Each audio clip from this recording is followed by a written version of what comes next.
On the line with us is the vice chair of the DNC, Michael Blake. He is also a New York State assemblyman from District 79 in New York State.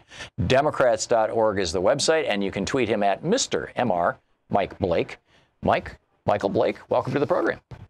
Great to be with you. Happy welcome back. Day.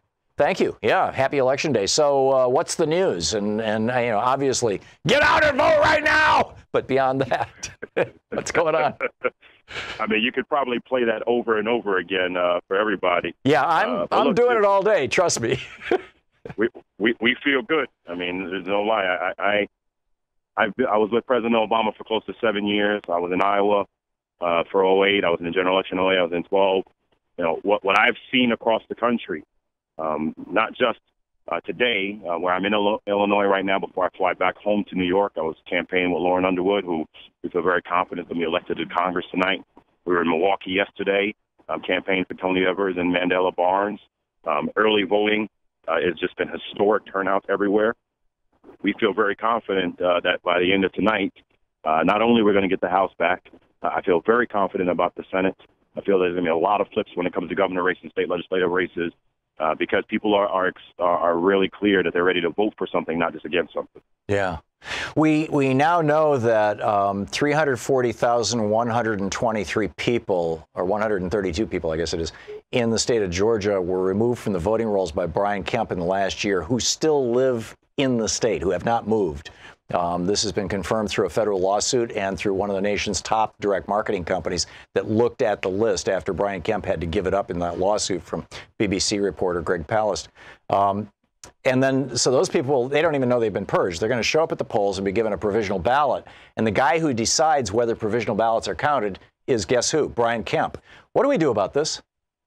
Well, we got to win. Make sure Stacey wins today. Right. I mean, we got to obviously we got to turn out more than 400,000 additional people. I'm totally with you on that. But I mean, there should be hell to pay. The Supreme Court last year or this year said that Ohio's doing the same thing. Said it's just fine, Ohio, keep doing it. And now you've got 12 Republican states that are aggressively doing this, and 20 that are looking at it. So I think there's multiple pieces to this. So one, we are ready everywhere when it comes to voter protection and clarifying questions for people that are going around the country. So if and when you show up, and if you have any questions, you can do two different things, or three different things rather.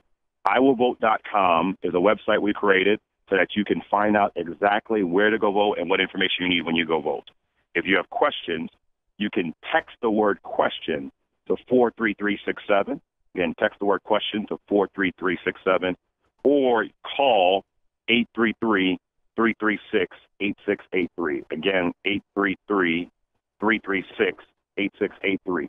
If we're prepared for that. But equally, Tom, what we got to tell folks is on a day like today, we have to overperform on our turnout because of the absolute discriminatory policies that are happening. I was in Ohio a few weeks ago campaigning with Kathleen Clyde, who's running for Secretary of State, Rob Richardson for Treasurer.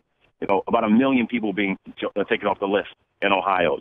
It is unconscionable what the Republicans are doing, and it is absolutely apparent that we have to overperform, but also be protecting with lawyers who are standing ready across the country.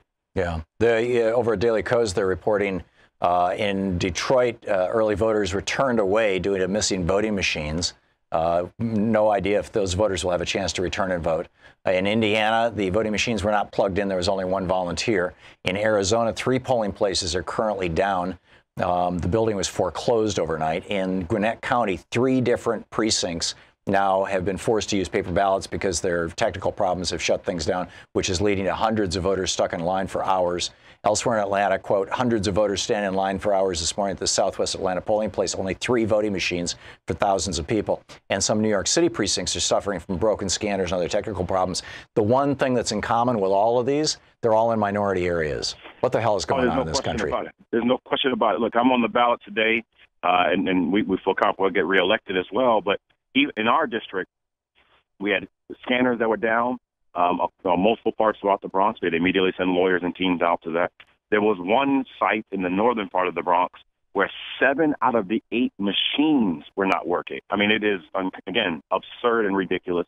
There is no coincidence around this. This is a tactical, aggressive approach that is happening of trying to go after people of color across this country.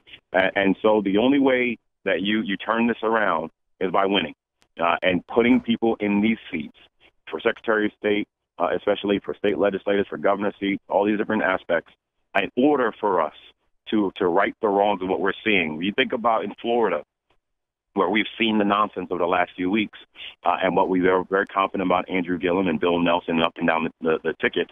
But also, you think about in Florida, we're talking about rights being restored and the opportunity on today. They have an Amendment 4.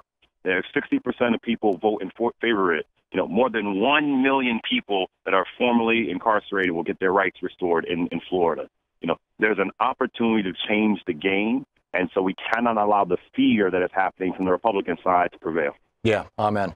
I can tell you that if 20 democratically controlled states had made it very difficult for white middle and upper middle class voters to vote through a whole variety of systemic things like, you know, making sure that the crappiest voting machines and the smallest numbers were in their districts, knocking them off the voting rolls, you know, because of their last names, all these kind of things, that the Republicans would be they'd be burning down the Capitol building right now. I mean, they would be out in the streets with torches.